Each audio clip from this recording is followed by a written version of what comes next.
Welcome to Life on Purpose, a weekly deep dive conversation about being deliberate in all areas of your life, from the work that you do to your health and habits, your relationships, or even just making the planet a better place. It's all about being self-aware, deliberate, and conscious each and every day. In conversations with personal development leaders, thought leaders, and inspirational people from all around the world, we'll discuss concrete examples, tools, and takeaways for you to apply to your own life. Welcome to Life on Purpose. Hi, everybody. Welcome to Life on Purpose. I'm your host, Greg Berg, and I'm very happy to have you with us today. It's been great to be back hosting these conversations since resuming the show last month, and I hope that you find them helpful as well. A quick show note, if you like what you're hearing here, please check out the Life on Purpose website at lifeonpurposeshow.com, where you can find episode summaries, information about the show, links to past episodes, and much, much more. Now, my guest today, he's a widely respected public speaker and coach. He's taught mindfulness to people in every walk of life, from the locker room to the boardroom, from Yale to jail.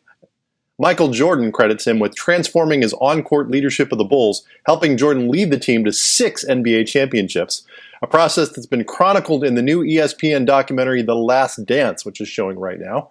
He's also helped Kobe Bryant, Shaquille O'Neal, Lamar Odom, and countless other NBA players turn around their game. His proven, gentle, but groundbreaking mindfulness techniques can transform the performance of anyone with a goal, be they an Olympian, weekend warrior, executive, hacker, or artist. His book, The Mindful Athlete, The Secret to Pure Performance, is part memoir and part instruction guide, and it's an engrossing story and an invaluable resource for anybody looking to elevate their game, no matter their pursuit. He believes that everyone has a masterpiece within, and he can show you how to access that. We're going to discuss all of that and much, much more today. Joining me via Skype from Boston, Massachusetts, it's George Mumford. George, welcome to Life on Purpose. Hello. It's great to be here, Greg. Great to be with you and great to be with your audience. And I'm excited about today's show. It's just another day in the life of being in joy. Another day in the life. Well, we always tell everybody, why I chose to have a particular guest on the show. And I am honored to call George both a friend and a client. And I got to meet George a couple of years ago. We did a photography session here in San Diego. Done a couple of photo sessions and ended up doing a video work together. And I work on his YouTube channel, getting new YouTube updated videos up every week. And it's just been a real joy working with you, George. It's been great getting to know you and your wife and learning about your backstory. And then here we are in the middle of these crazy, strange times, and we're still doing it. And we're having to practice what we preach here in this very strange time we're in. Yes. It's life on steroids right now. Yes, life on purpose, life on steroids. Yes. So I've been asking every one of my guests since I restarted the show back in March. I've been calling it Seeing the Light in Uncertain Times, and just want to check in with you. How are you holding up? How are you doing? I'm great. Actually, I'm doing great. Really busy. I feel like for me personally, obviously there's a lot of disease and death happening right now, especially because of the virus. And in Massachusetts, where I am, we're like behind New Jersey and New York. There's quite a high level of infection. Yet, life goes on. Yeah. Life still flows. So it's really more about just making the best out of what we have. Yeah, absolutely. And I've been privileged enough when we talk every week when we're taping the YouTube bits, we get to talk about the ups and downs of life. We get to talk about the things that we're all dealing with every week. And it's just been an interesting window into the fact that, you're somebody who teaches these processes and these techniques and this way of life, really, what mindfulness is. And yet here we are in a time where we're getting to experience things at a level we've never really had a chance to experience them before. We really have to, practice what we preach and put the pedal to the metal on these things.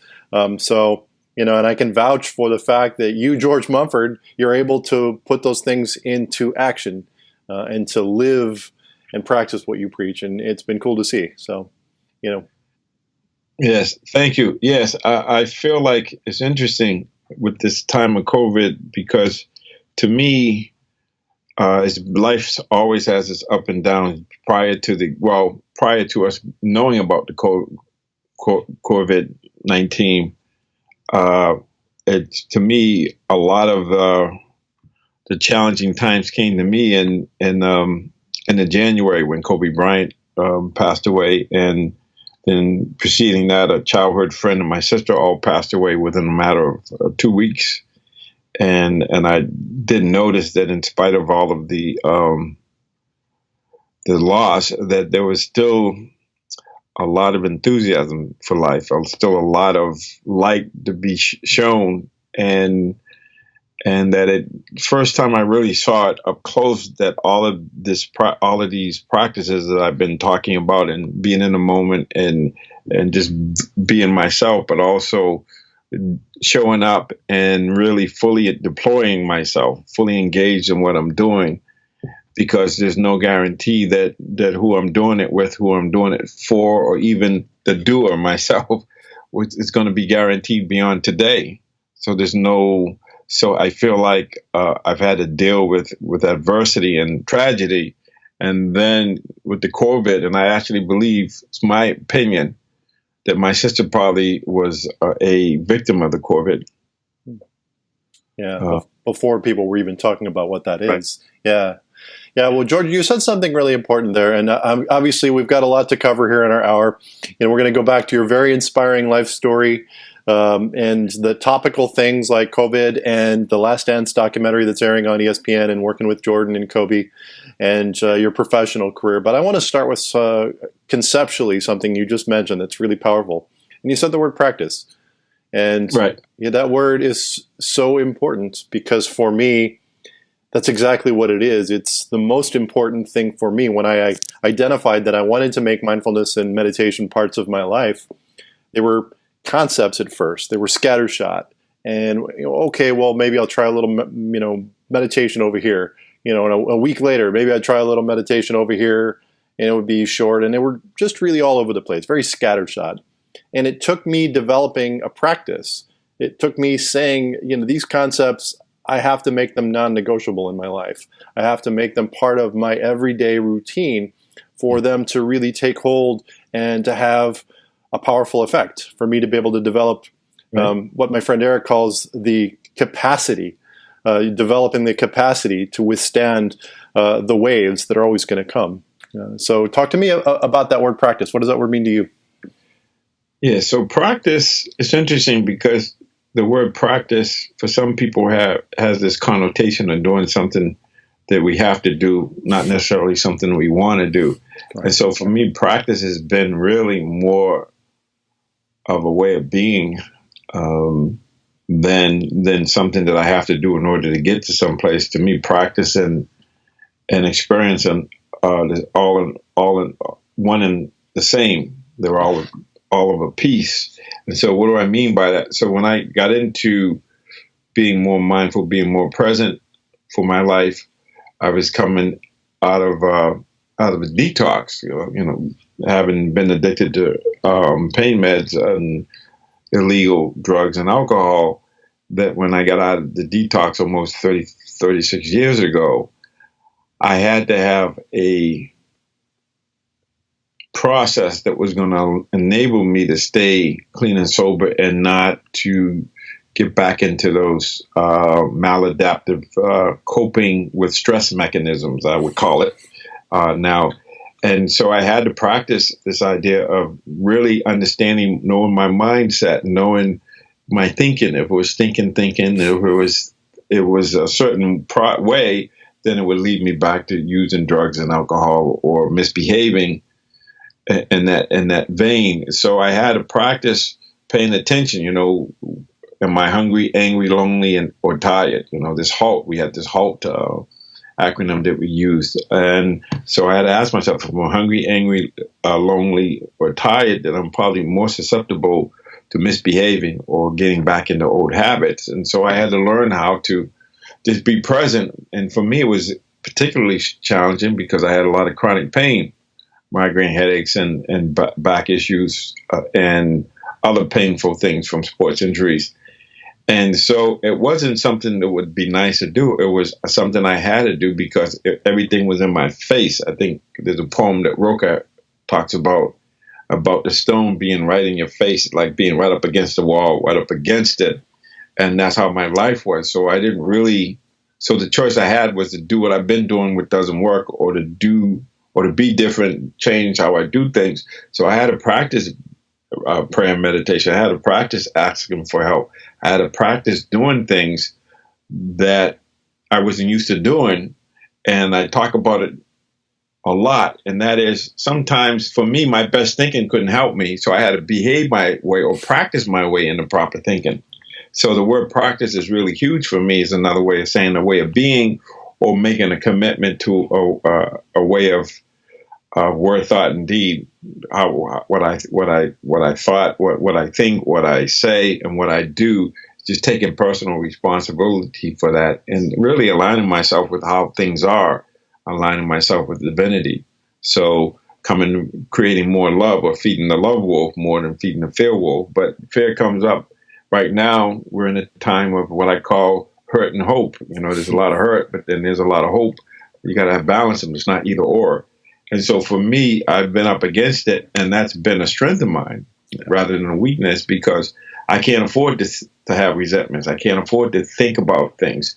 When I have them, I have to resolve them very quickly, because if I don't, then that leads me to doing things that I used to do that were not helpful, like taking a drug or even just acting out and misbehaving.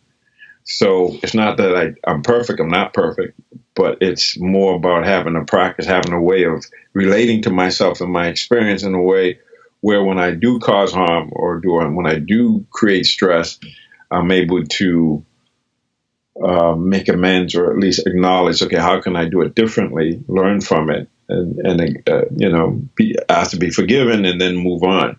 Yeah. And so that sounds really simple, but having a practice, having a way of being, that's what I would call it, having a way of being that's helpful for myself and others is really powerful and really important. So the word practice to me is something that I engaged in because my life depended on it. Yeah. Not only quality of life, but actually my life. Yeah, I love that. So in that, as you were just referencing the Cherokee tale of the two wolves, and that's something we have talked about in your YouTube bits. Can you recount that tale for the people that are not familiar with that tale? Yes. Because it's such a crucial concept, and I think it's really applicable now more than ever. I mean, it's always applicable in our lives, but right now, just for some reason, that is so resonant for me. Yes. So this tale about this Cherokee grandfather, and he's talking to his grandson, and he's explaining to his grandson that there's this ferocious battle going on inside of him between two wolves. And to simplify it, one wolf is fear, the other wolf is love. And the grandson is very concerned and said, "Grandfather, which wolf will win?" And the grandfather says, "The one that I feed." And so if we're going to feed fear and live in the survival mode, or in the scarcity paradigm, where we spend most of where we're actually in fight, flight, or freeze, that's the part of the brain, the reptilian part of the brain, or we're going to be in the rest and digest, or what Herbert Benson calls the relaxation response. And so to have an open mind or growth mindset that says, okay, things are going to happen. Yeah, we're going to get hurt. We're going to suffer. We're going to have stress. And if we have a growth mindset, we'll learn from it, and life is teaching us lessons. We'll learn the lessons, and we'll continue, and we'll evolve, and we'll be able to have peace in spite of loss, in spite of things not going our way. That there's a way that we can make space for the hurt and for the hope, the hope, and be hopeful, and to focus on what I can control and what makes me happy, versus focusing on what I don't have and what what I don't want. Yeah. And so, and it's not like before where I'm following or I'm chasing pleasure, trying to help make it unending. No, it's not that. It's just that the process in and of itself of being present, saying yes to life, and embracing both the hurt and the hope, that I'm able to still have this ease in spite of the suffering, in spite of people passing away, that there's still, I can be in what I call the eye of the hurricane and observe it and feel it, but still be in touch with peace, to have peace in the middle of the storm, to have ease, to have some space in the middle of all the turmoil. And we have that. It's inside of us. It's inside of me, and I can access it just by how I direct my attention and my way of being, how I think and feel and behave. Yeah, absolutely. I love that. And, that's something, it's a concept that I know the Course in Miracles references, and, various traditions throughout the years of, the eons have referenced that concept, and each culture sort of frames it in a different way. But it's just such a crucial thing that it's applicable really right now, as we're dealing with this swirl of unknown and this swirl of emotion. You said something else conceptually that I want to hit upon, George, and want to spend more time talking about, because I think it's such a crucial thing. And I hear you talk about it all the time in your YouTube videos. You talk about stimulus and response, sort of responding versus reacting. And I find that is such a crucial concept. When I look back at my own practice, when I look back at the things that have been the most valuable for me, it's my sense that, I was autonomically sort of just reacting, almost like on autopilot to things. Somebody pokes at you, you want to poke back. Somebody says something to you, you get triggered. It's a reaction versus a response is something different. Talk about stimulus and response, the reaction and response. Talk about that. Yes. So for me, it's and Viktor Frankl talks about it. He says between the space between stimulus and response, there's the freedom and power to choose. So he talks about it.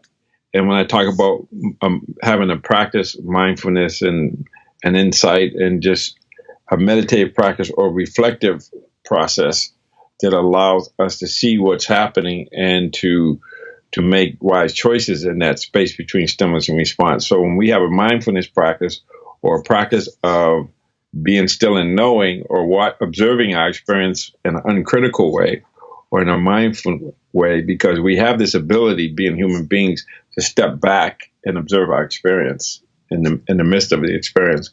And so when we practice this ability of just letting things, I think it was, I forget who called it, the mood of wonder, or wonder is the unwilled willingness to let things that we interact with every day speak for themselves in their own language. So it's like a mirror mind. We just let things speak to us, but it's this ability to extenuate or elongate the perceptual process, where in the immediate perception of something, there's a small fraction of time where the raw data is just presenting itself, and then we don't have it long enough, so it's very short. And so what happens is we take in a sight or a sound or some central object. Let's say we see something, and we immediately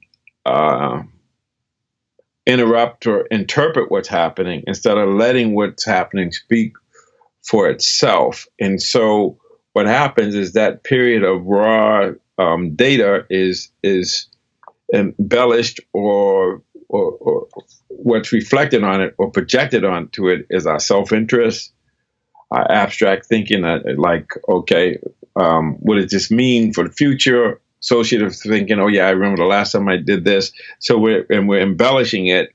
If it's pleasant, we're moving towards it, and we're going to make it more pleasant or more enticing to want more of it, where we're just projecting stuff onto something, embellishing the object instead of letting the object speak to us. And so it's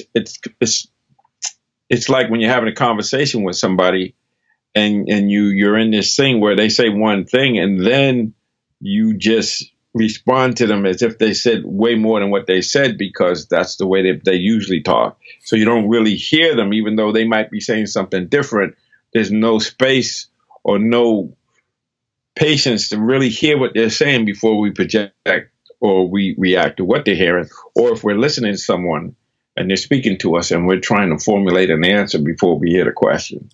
Yeah. So it's really about creating this mental space, a space where we can just let things speak to us. So we're not interrupting, we're not interpreting, we're not projecting, we're just letting it speak to us in its own language, in its own time.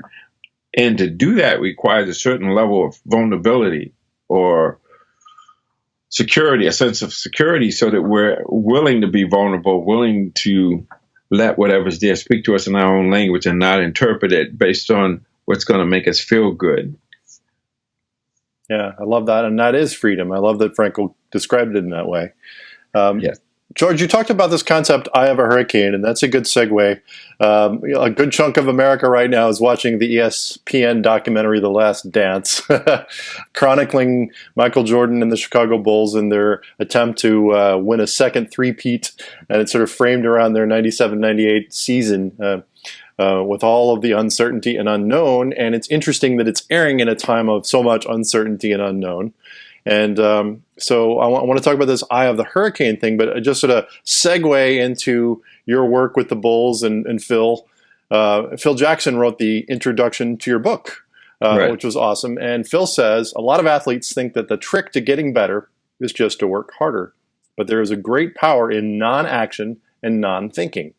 The hardest thing, after all the work and all the time I've spent on training and technique, the athlete's thinking, is just really being fully present in the moment. Time after time, team after team, I've seen athletes transform and have seen championships saved by players who believed in Mumford's one mind, one breath efforts. Pretty cool way to start the book from Phil. I love seeing that.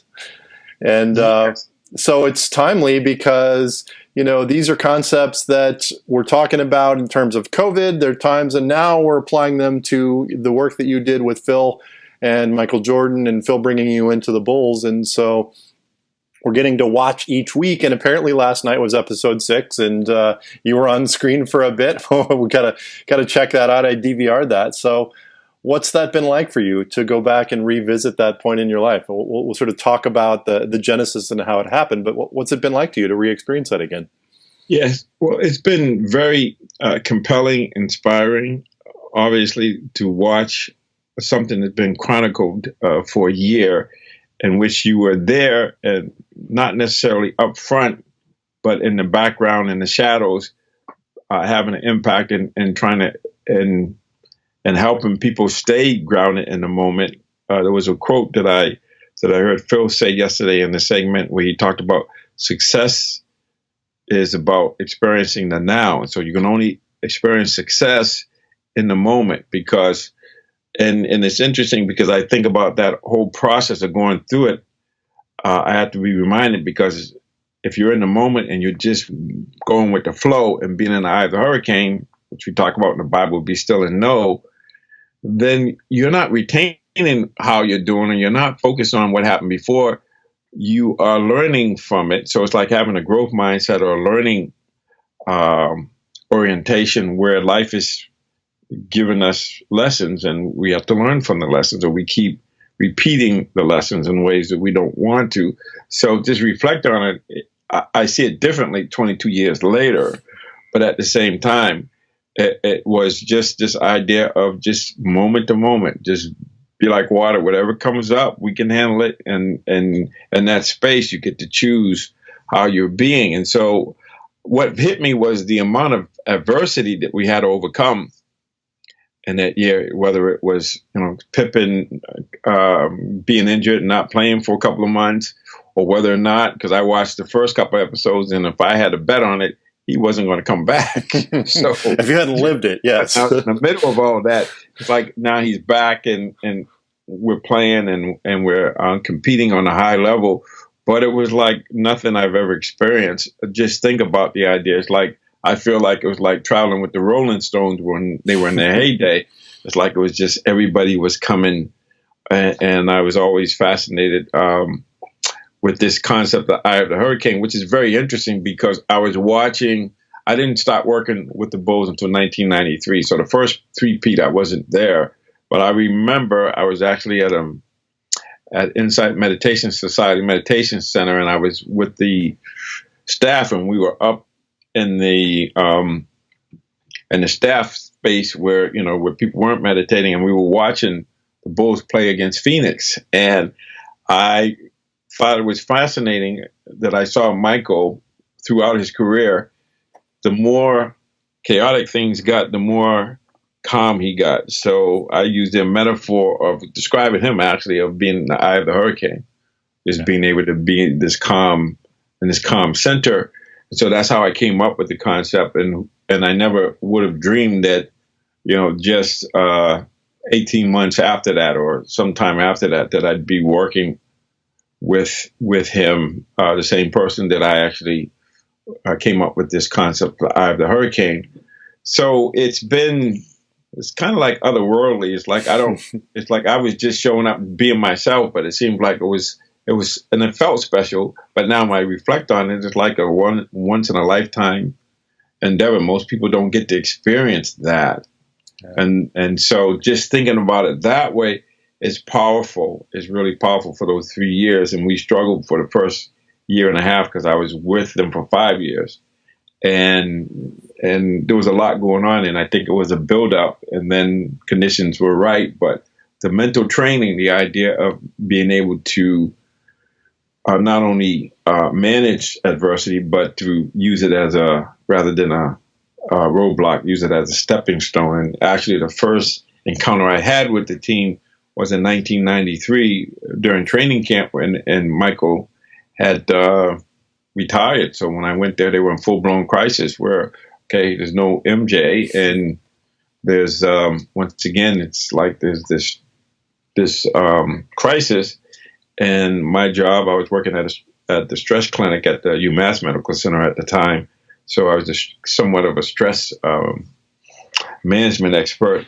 And so we had to go in and talk to them about, okay, there's a crisis, there's danger, but there's also opportunity, and how we relate to it. If we can create space and think about how we want to be and where we want to go in that space, then there's an opportune time to learn the lesson of how do we need to be, how do we need to adapt and change to the current situation. And then having done that, and then when Michael came back 18 months later, not 95, but 96, they went to a whole other level where they won 72 games. So all of that adversity and the stick-to-itiveness of just making wise choices, and when the choices weren't wise, we can learn from them. It was all about learning, all about continuing to evolve and grow, and having a growth mindset which says that, okay, whatever comes up, we can handle it. If Scotty's not available, then we'll pull it together and we'll figure it out.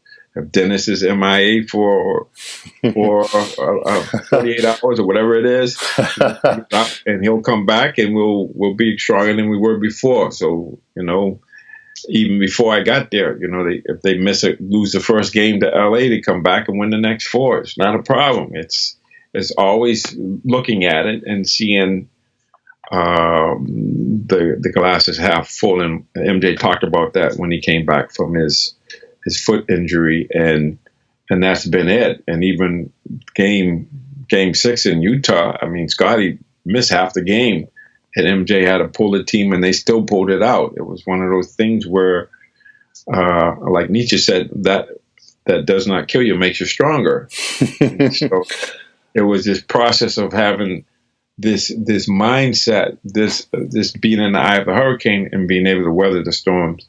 Yeah. And continue to grow and evolve. And most people were of the opinion that if that team would have stayed together, they would have probably won another 2 championships with a couple of tweaks or whatever. But they were aligned to do that. They just had a dynasty there that was kind of cut short. Yeah. Well, I love the hurricane concept, and really what we're dealing with COVID right now is we're all in the same position. You start the book off by talking about that famous shot in Game 6, against the Jazz where Jordan's in the zone, and that shot that everybody remembers, to win the game, to win the final championship there. And we are now in our own version of Jordan's the zone. We have the opportunity now to be in the eye of the hurricane, to develop these practices, whether we've been doing it for years or we're just starting now, to develop that capacity to both see the danger and the opportunity, as you said, the duality, to be able to see both. Right. And so here we are. We're in these times where it was applicable to Michael Jordan, but it's applicable to me. It's applicable to you. It's applicable to anybody listening to this podcast right now. Yes, I think one of the most challenging things for me when I started this process is that the last person I wanted to be with was myself. Right. And to really just sit and be with myself and just really reflect on how I'm feeling and and taking responsibility. How am I going to do X or Y, and who do I need to be to do X and Y? Yeah. And so it's an inside game. It's a reflective point where I sat down and said, okay, if I keep doing what I'm doing, I'm going to keep getting what I'm getting. So I have to behave my way in a proper thinking, but I have to understand what does it look like to be behaving in a way that's going to lead to happiness, to less stress, or to me being able to get from survival to thriving. Right. And so it is a time to sit and reflect. And it's interesting because after, I think it was when they were winning the third championship, and Michael was feeling all this pressure, and he was in a room, and I remember him saying to everybody, I just need 5 minutes. Just give me 5 minutes to just sit here and be alone. And I thought that was really powerful. How many people would have done that to say, wait a minute, time out. Didn't say I'm feeling overwhelmed, but he said, right, I need some space. And he took that 5 minutes or whatever and just sat there and just was reflecting and just being in his body, being with himself.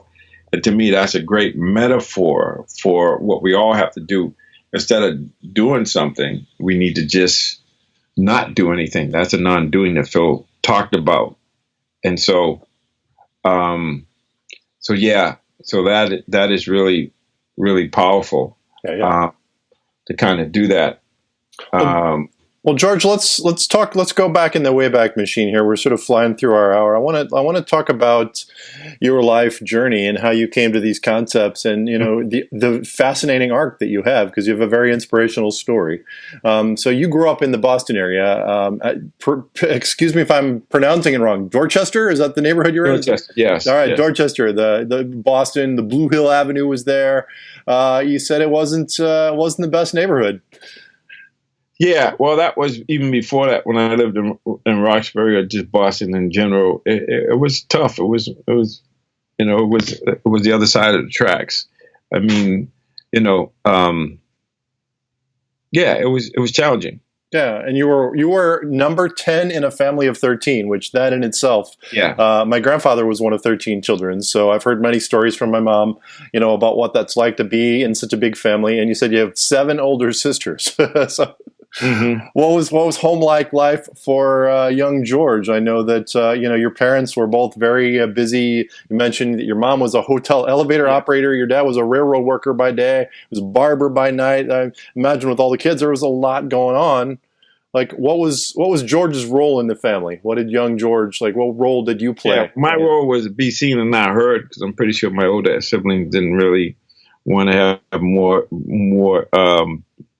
babysitting projects, or people that they had more kids to look after, because my parents worked.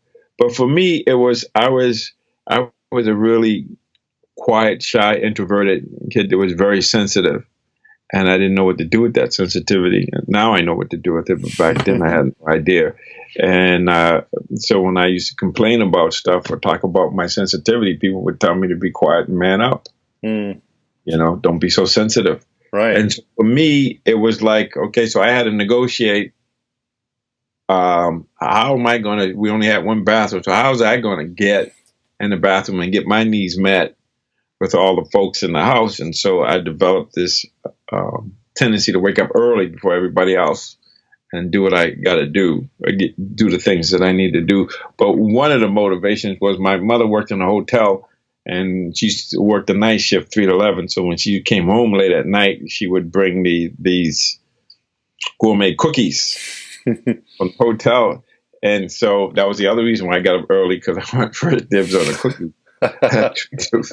So to me, and having older sisters and my brothers being way older or way younger, I pretty much kept to myself. And so I was more like introverted and kind of lived in my own little fantasy world. That's how I got through things, because it was challenging. So life back in those days, it wasn't so.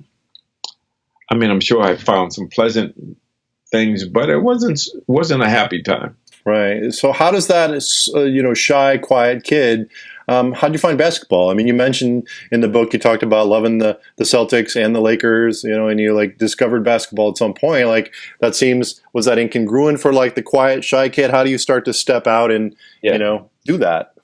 Well, it's like being an artist. It's a form of expression. Hmm. So for me, and most of well, first of all, because my family was poor, so I couldn't really afford to engage in some team sports like Little League. I just parents didn't have the money to join or to buy the uniforms. So I didn't do Little League. Some of my friends did Little League. I didn't. And so they were playing basketball. I don't know. I think I picked it up later. I don't know if I was 9, 10, or 11, but I was I picked it up later than other kids. But I don't remember ever struggling with knowing how to dribble and how to play. I just never had a struggle with that. I just knew how to play, and I was very small, so that was very interesting. But that was just a refuge for me. But we would play all on the street. We would play stickball. We played football. We played, basketball. We played all the sports, and that was the refuge. You go out and play. Now kids don't do that, but back when I was growing up, as soon as it got daylight out, you were out the house and in the street, right, doing whatever you needed to do in terms of playing and being with other kids, especially in the summertime, not so much during the school year. So,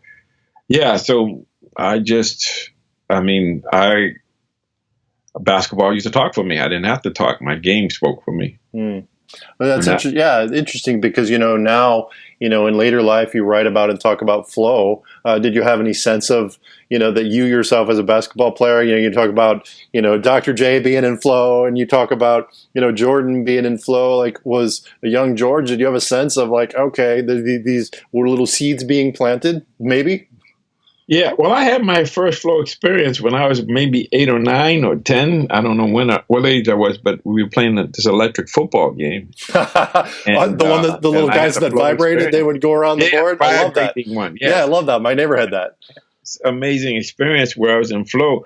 It affected me to the degree that I think until I was into my 20s, I used to buy my nephews electric football games, trying to recreate it or whatever. I didn't make the connection between my internal experience more so than the activity that I was engaged in. So I had several flow experiences growing up. I didn't know what they were, but I know they were magical. Yeah.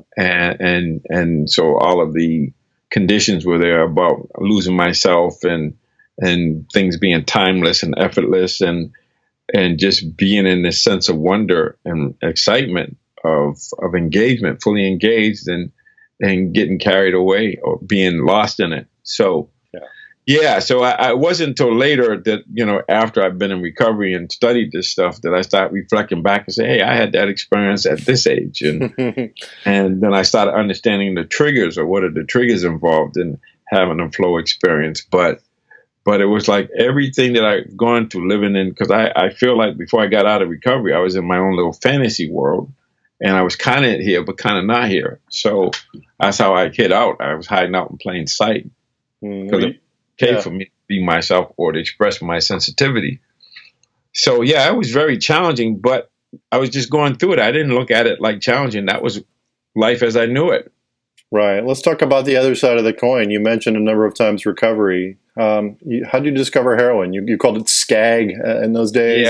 Yeah. Well, that's what we called it in the neighborhood, but it was the same thing. Yeah.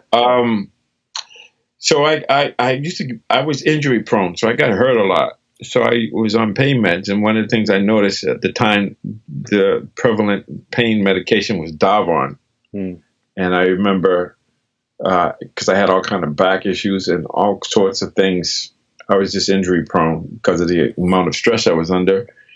And I noticed that when I took this stuff, I could actually talk and get out of myself, and was pretty happy. And so it just kind of led to more and more, and then one weekend hanging out with some guys, and they decided they wanted to do that, which was really weird. So I ended up experimenting with sniffing, or like people use cocaine, we use heroin like that. So that's how I got started with it. But I was still very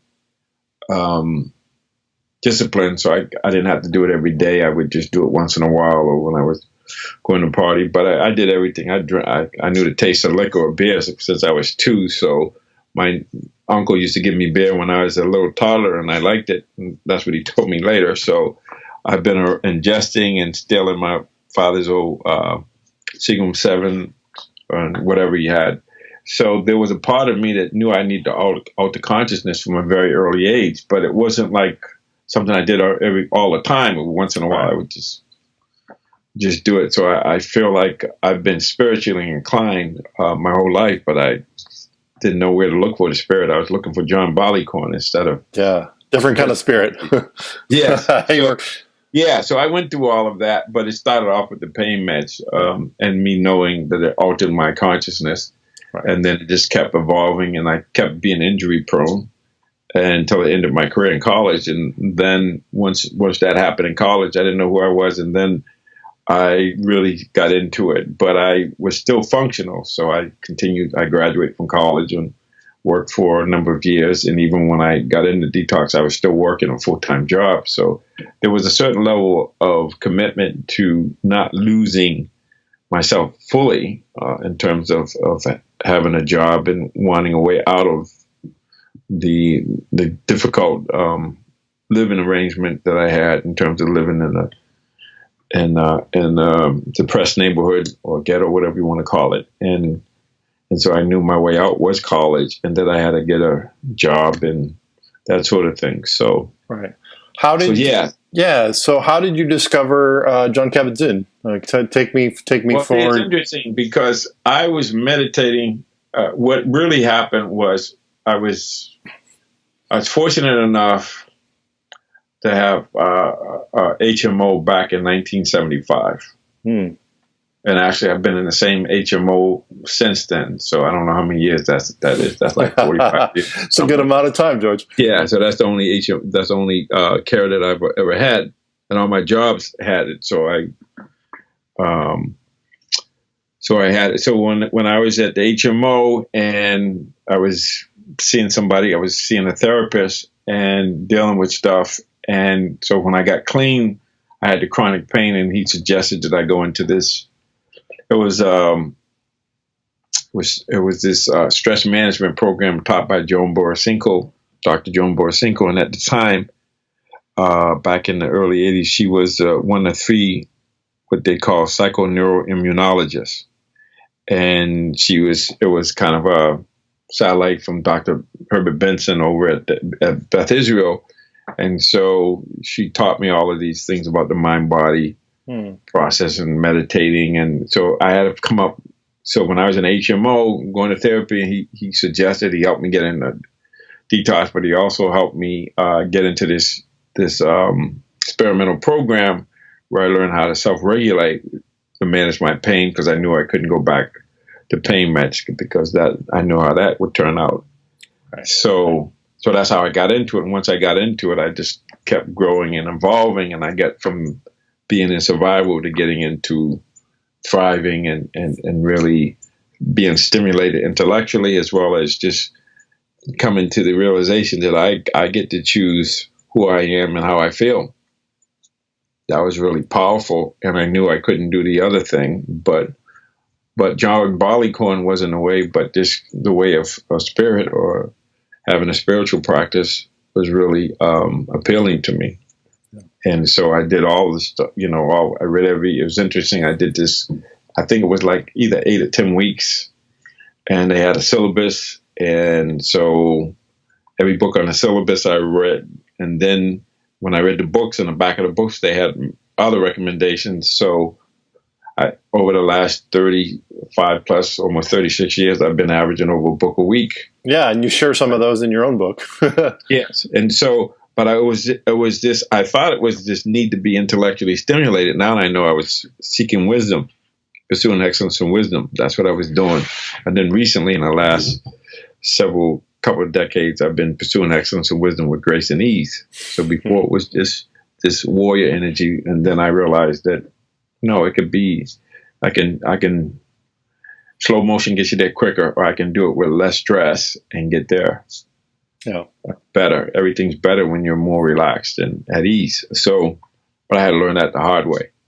So yeah, so I was fortunate I got into this program, and then I was taught, and then I went to meditation center to learn how to meditate. But it was really because of the chronic pain that I was willing to experiment or try those modalities. And the same modalities were offered to me 10 years before that, but I thought as long as I had a brew or some beer or whatever, some way of changing my consciousness, I didn't need that meditation or Tai Chi or yoga or any of that stuff. That was lame stuff. That was soft stuff. Or that wasn't part of my psyche. Yeah, your own consciousness had to shift. Right. Yes, it had to shift. What I call ass on fire, Yeah, right. Like everything else is not working. I better be open to trying some other things. Right. Because if I keep doing what I'm doing, I'm going to keep getting what I'm getting. And I was tired, and I was burnt out, tired, sick and tired of doing the same old thing. So I had to do something different. I was open. I was willing to change. Yeah. Well, this thing that we now call mindfulness, you say, you've been practicing this for all these decades now, and in those days it was stress reduction and relaxation, or stress reduction and stuff. And mindfulness comes out of Buddhist meditation, an ancient practice with many layers of complexity, you write in your book. And then out of that, you eventually developed your own take on things called the 5 spiritual superpowers. It's kind of your own take on the Buddhist Eightfold Path. Right. How did you come up with the 5 spiritual superpowers, George? I love that. Yes. Well, I love having superpowers, by the way. It sounds good. Yes. Yeah. Well, if you look at it, if you study, because I study a lot, I read a lot of stuff. If you look at a lot of the Buddhist teachings, and this is what drives people crazy. There's the 5 spiritual powers. There's the 7 factors of enlightenment or awakening.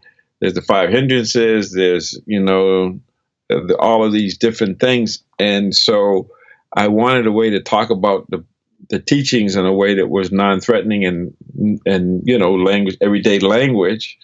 And so when you think about it, to be mindful or to really develop mindfulness, you need all of those factors because they support mindfulness and mindfulness supports them. So they're interactive. So to be mindful, you have to have a certain level of confidence or trust, and you have to make the effort, and you gotta have steadiness of mind, which means you're not moving towards likes and dislikes, and you gotta have some knowledge, even if it's just basic information. So all of these factors work together. So what mindfulness does is mindfulness helps develop diligence or right effort. It helps develop trust or confidence. It helps develop wisdom. It helps to develop concentration. And so all of those things interact with each other. So for me to be mindful, it's supported by effort and steadiness of mind or concentration. It's supported by having enough launching faith, and then having verified faith, which is another way of saying insight or wisdom. So you have to clearly know what you're doing. So from moment to moment, the way I look at it, you have to have mindfulness and wisdom working together from moment to moment to know what am I being mindful of, what's the essence, and then the energy behind it, the effort. And you won't make the effort if you're not confident. So to the degree that you're confident, your efforts change, and the effort has to be grounded in knowing what to do, knowing what to pay attention to, knowing what you're efforting towards. So all of these factors are key to everything. And so if you're going to develop anything, those factors have to grow and evolve. And mindfulness is at the heart, but mindfulness by itself is not enough. Yeah, I love that you talk about them like being spokes on a wheel. Yes, spokes in a wheel. And so you need all of those if you're going to develop right view, which is, if you talk about the Eightfold Path, you're talking about wisdom, and wisdom is right view, which I won't get into it. It's another episode for another part 2. We don't have enough time, but right view and right thought, that's the wisdom piece. And then the morality piece or integrity piece is right speech, right action, right livelihood. Right. And then the mental discipline or the mental training, some people call it concentration. I think that's confusing. I think mental discipline It's a better word, and that's effort, mindfulness, and concentration. And so you have those, even though they're that's the third part of it, or the mental discipline. Those three factors are part of the five superpowers, and those three factors are also part of the awakening factors. So they keep showing up in different areas. Yes, they do. So they're really key. And so to be able to understand that you got to practice all three. You got to practice wisdom, mental discipline, and morality or integrity. You have to, because they all feed each other. And so the mindfulness without so you have to have a little bit of knowledge at first to get you started, but then keeping the morality piece, be loving, the opposite of greed, hatred, and delusion. And so that's the word, thought, and deed, that you have to create harmony and do things that are in alignment with how things are, divinity, if you will. And that by doing that, that allows you to be more, to have the right effort and the right diligence and the right concentration. I worked with folks in the prison system, and they had effort, they had mindfulness, and they had concentration, but it was wrong because it was predicated on greed or ill will or ignorance. And so that's the difference, is right mindfulness, right effort, right concentration, when it's guided by things like generosity, loving kindness, wisdom, and that sort of thing. So not to get into it a lot, but those, you're developing these factors, and you're not developing one without developing the others. So they're all interwoven. But there's times when you have to have the specificity of, okay, this is right effort. Okay, this is steadiness of mind or poise, concentration, however you want to call it. And then this is confidence. You got to have, and then you have to have ways of dealing with what hinders you, like doubt, and restlessness, worry, wanting things too badly, essential, having strong desire for something that's not healthy, or strong desire in itself. Even if you want to achieve something, that will affect your performance. If you're trying too hard and you have too much desire, and ill will, being angry and mean and all that affects everything, especially the immune system. It affects your ability to be present and see things. So it's important that if you develop those superpowers, it gives you access to power. It gives you access to ability to actually do things. Yeah. Recovery, the basic dilemma was a lack of power. And it says, but there's one to have all power when you find them now. Now that's, some people might call that spirit or God or higher power, whatever. And the fact of the matter is, it's an inside job. It comes from the individual. Yeah. So you have to figure that out. And so obviously these factors are really important. And so that's why I started off. They're foundational for everything. You said inside job, and that's a good segue, George, to another one of your concepts that you write and talk about, is the idea that we each have a masterpiece within. And you talk about Michelangelo, he's sort of chipping away to get to this masterpiece. And you say that every one of us has this divine spark within. Every one of us has this masterpiece within. How, and so people would hear that. They're like, how do I find that masterpiece? Where do they start? What do they do? Yeah, well, the Bible talks about be still and know. Be still and know. There you go. It's a complex thing, but one good place to start. Yeah. So there's a multiplicity of ways to get there, but ultimately it's, if not talk about chip away, it's more of an inside chipping away. It's more like being in a chrysalis and chipping your way out so that you can fly. But the challenge is, and there's this story about this young man that finds a chrysalis in the woods, and I think he takes it home, puts it in a jar, and he sees the little being trying to work its way out. So he takes a scissor and he cuts it to help the being out. And when the little being inside comes out, it's ill-formed and it can't fly. Or what's the lesson there? The lesson there is it had to work its way out by itself, because by working out, it builds up the wing strength for it to actually be able to fly. So that's a metaphor for us as well. So the potential for being ourselves is there once again, but that would be, which wolf are you feeding? If you're feeding fear wolf, you're going to be inside a lot longer. And if you feed the love wolf, then you're going to find the energy, find the effort, find your heart, put your wholeheartedness into it to get out. And that's what it's going to take. It's going to take full deployment, full engagement of ourselves. But it's an inside job, and only we can do it. Yeah. So they talk about Christ consciousness or Buddha nature. That's basically saying we have those seeds in us to be the Buddha. We also have the seeds in us to be Hitler or the opposite of that. Right. And it depends on which wolf we feed. And so you say, how do you find yourself? And for me, sometimes I say you find yourself by forgetting yourself. Well, what does that mean? Well, sometimes you don't know what you want to do, but you just want to be of service and help other people. And that serving and that coming out of yourself to be the good Samaritan or to help someone else to come out of it in love,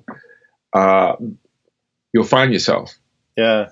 So, George, in your own journey, in your own life, I mean, we've heard you describe your journey and that process that you went through to find your own masterpiece within. Was there a moment in your life you had a sort of aha moment like, hey, this stuff works. Like, I'm starting to see who I can be. I'm starting to see, my own masterpiece. Do you have a sense of that? Yes. So when I got out of the detox and I went back to work, and I had a lot of money because I didn't, in the detox, you're not drawing money out of the bank. So I had I had a lot of money waiting for me. And so when I went to work, I got this compulsion to use. See, because it's in here. It's not, I haven't used in 21 days and I wasn't physically addicted anymore. But when that compulsion came over me, I had learned, because I had gone to AA before I went into detox. So I learned some things, and I had the big book and other things. And I went into the men's room and I recited like a mantra, the serenity prayer. God grant me the serenity to accept the things I cannot change, the courage to change the things I can, and the wisdom to know the difference. And I kept repeating that. And as I kept repeating that, the obsession was removed. And I hadn't known anything about meditation or anything up to that point, other than prayer and meditation, asking God or a high power for help. But just reciting that serenity prayer, I dropped into that rest and digest, that love, whatever it is. And the obsession to compulsion, all of that stuff was removed, and I had peace. And then I realized, oh, okay, stuff works. And then I became open to doing other things. And so if you get on a roll, when you just become, like in the program, they talk about how, honesty, open-mindedness, and willingness. And sometimes even being willing to be willing is enough to open the door or to suspend disbelief, to just try something. So I had to behave my way into proper thinking, because my thinking got me into improper behavior. So it's the spiritual thing. It's letting go to grow, or however you want to phrase it, but it's about connecting to power. So obviously, it's one thing to believe in God or a higher power. It's another thing to do the things or to manifest or allow that power to flow through us. And so with these superpowers, it's possible to access that power, the power of being in the moment, the power of being awake, the power of just learning from my mistakes and not identifying with them. That's excellent. I also hear, as you're describing that, I know you and I have talked about David R. Hawkins before, and there's an element of surrender or letting go in there as well. And I know that's been such a crucial concept for me. And that's when I'm hearing you describe all that, that aha moment for you, there was sort of a letting go in your own way. Yeah, it's just being open to try things differently. Now, there's a Thai forest master in the Thai forest tradition, a monk. His name is Ajahn Chah. And one of his teachings goes like this. When I let go a little, I have a little peace. When I let go a lot, I have a lot of peace. When I let go completely, I have complete peace. And so another way of saying the practice, at some point it gets to the point where there's a letting go and allowing things that, not allowing bad things to happen, but forming an intention for, generosity, compassion, love, and then just allowing it to happen. And realize the best thing to do is get out of the way and let you be yourself. Yeah. So we're going to wrap things up here, George. We talked a couple of times about the ESPN documentary and your work with Bulls and Jordan and Phil bringing you in. And, when you started working with the Bulls, I mean, was there one piece of advice you gave them or when Phil brought you into work with the Lakers or any of the clients that you work for now, or if there's one little takeaway, one little nugget people could take home with them right now? I want to apply these concepts that we've been talking to. What did George tell the Bulls to start? Where do you start? Is there one nugget you could leave them with? Yes. Be in the moment and be yourself. That's beautiful advice. George, final question. I asked this of every one of my guests here in Life on Purpose over the past 9 years, Radio Enzo before that. We talk about Dharma sometimes, the path that we're all on. And you, George Mumford, what's your Dharma? What's your path? So what I'm up to is releasing the divine spark in each and every human being, the values that are at the heart of who I am. I love curiosity, truth, wisdom, integrity, selfless service, compassion, courage, that for which I could be counted on for is to be loving with a warrior spirit, with a serving and compassionate heart, pursuing excellence and wisdom with grace and ease. It's beautiful. Love that. And thank you for sharing that with all of us. That's what I'm up to. That's awesome. That's what the world needs, George. And I'm honored and proud to be helping spread the word. So people want to know more about these concepts. I'm going to point them to a couple of things. First of all, your book. It's called The Mindful Athlete, The Secret to Pure Performance. You've also got the Mindful Athlete course, where people want to learn more and dive deeper into these concepts. They can find all about that on your website on georgemumford.com.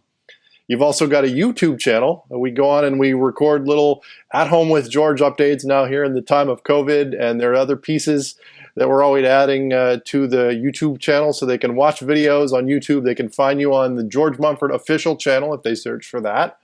And how else, if people have a question, like how do they, I know the answer to this. How do they find you? Yes. So they can email connect, CONNECT